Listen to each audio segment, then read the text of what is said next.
Kelti and the deer. Early one Sunday morning, just after the sun had risen, Kelti was woken up by a strange sound coming from the garden.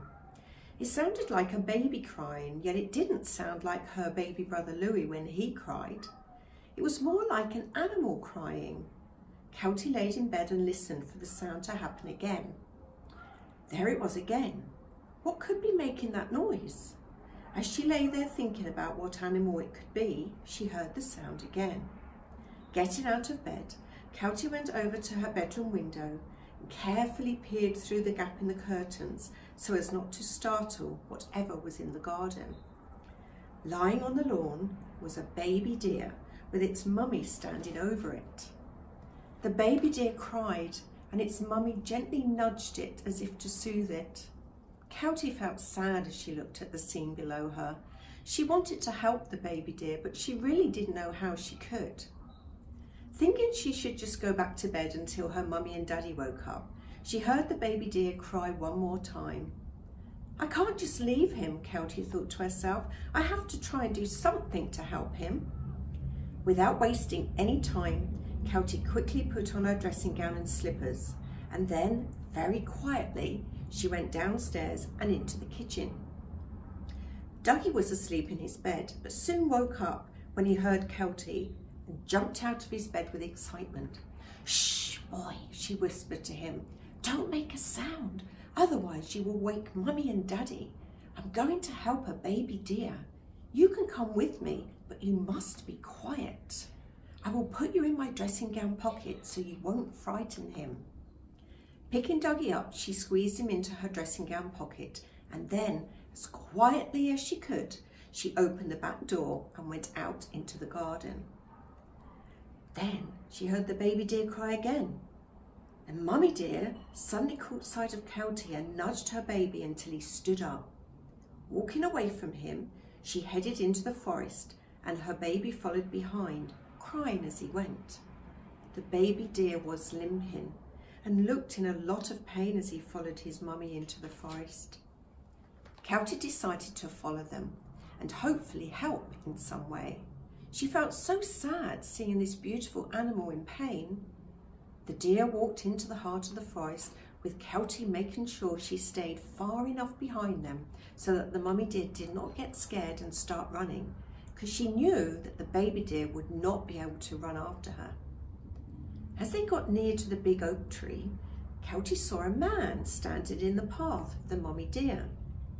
Without any hesitation, the mummy deer walked right up to him and allowed the man to stroke her head. Hello, girl, the man said as he petted the deer. What's wrong with Sonny? The mummy deer moved to one side as her baby walked up beside her. Hey, Sonny, you look like you're in pain, he said gently to the baby deer. Come here, I'll soon have you feeling better. Sonny whimpered as he nestled up to the man. Kelti had been watching all of this from behind a tree. Deciding that now was a good time to make an appearance, she stepped out and said, Hello, sir. My name is Kelti. I followed the deer here because I wanted to help in some way. Hello, Kelti, said the man, not at all surprised to see her. My name is Stan. Nice to see you, young lady. Come on over. I could use an assistant. Kelti walked over to where Stan and the deer were standing. Stan looked a friendly young man. He had curly brown hair with a cloth cap on top. He wore brown trousers held up by a pair of bright red braces over the top of a blue check shirt. The sleeves of his shirt were rolled up to his elbows, showing tattoos of different animals on his arms. Kelti must have been staring at the tattoos because she heard Stan say, I know there's a lot of animals on my arms, but I love animals, all kinds of animals, from the tiniest of them to the biggest of them, and if I can help any one of them, I will. I love animals too, replied Kelti.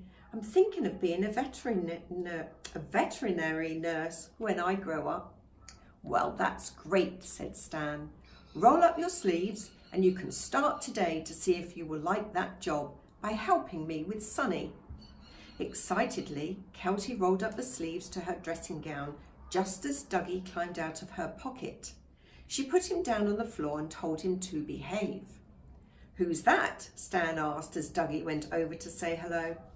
"He's my best friend Dougie," replied Kelti, smiling. "Here," Stan gave Kelti a bone for Dougie. "Give him this to chew on while we get to work." Dougie licked his lips as Kelti settled him by the big oak tree with the juicy bone. As Kelti turned to go back over to Stan, she suddenly saw behind him a small shed. Curious, she asked what was in there. "That's my operating room," Stan said, walking over to it and opening the door. "Here I have all the equipment I need to help any animal who may be sick or injured." Kelti went inside to take a look. It was a lot bigger inside than it had looked from the outside. There was a large operating table, a medicine cabinet, a sink, and lots of different kinds of equipment, most of which she had seen in the vet surgery she took Dougie to. "Come on, let's get ready to take a look at Sonny," Stan said as he lifted the baby deer onto the operating table. "He was limping badly," said Kelti. "Yes," agreed Stan. "I think he may have something in his hoof. Can you pet his head while I take a look at it?" Kelti gently petted Sonny's head while Stan took a closer look at his hoof. As he poked the bottom of the hoof with his finger, Sonny cried out. "It's okay, Sonny," Kelti said, trying to soothe him. "We only want to make you feel better." "Could you get me a bowl of water and a cloth, please?" Stan asked. "You'll find them in that cupboard behind you. I need to clean the dirt from Sonny's hoof so I can see just what is causing his pain." Kelti did as she was asked, and within a minute she gave the bowl of water and cloth to Stan. Then she returned to petting the baby deer's head. Sonny cried as Stan cleaned his hoof as gently as he could.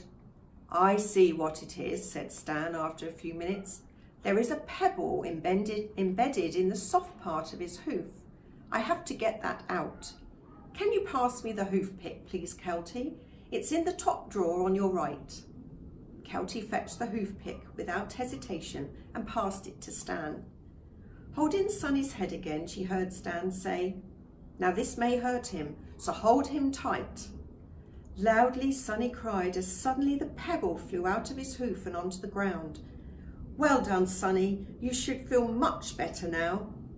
As Kelti stroked Sonny's head, Stan cleaned his hoof gently. "Okay," Stan said, "let's see if you can walk better now."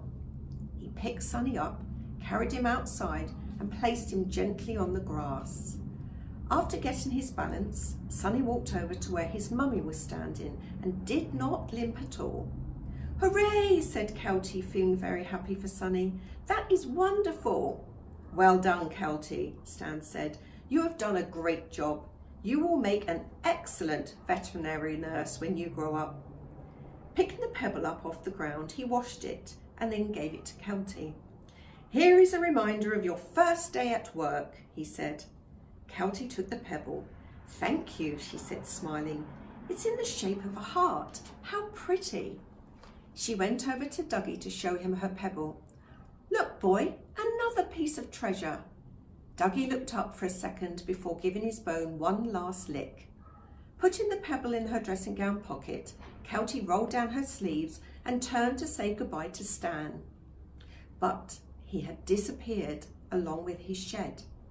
Everything was as it normally was, just trees and grass. Even the deer were nowhere in sight. After looking around one last time, Kelti said, "Come on, Dougie, let's go home." As they walked through the forest, Kelti thought about how she had helped Stan with Sonny. It really had felt so wonderful to make an animal feel better. They reached the back door and Kelti opened it quietly. Her mummy and daddy were not up yet, so she put Dougie in his bed and told him to go back to sleep. Then, as quietly as she could, she crept up the stairs and into her bedroom. Taking off her dressing gown and slippers, she was about to get back into bed when she heard a gentle noise outside her window. Opening her curtains, she looked out of the window and saw Mummy Deer and her baby Sonny standing on the lawn looking up at her. Smiling back at the deer, Kelti thought to herself, being a veterinary nurse is a very special job that I may decide to do when I am older. The end.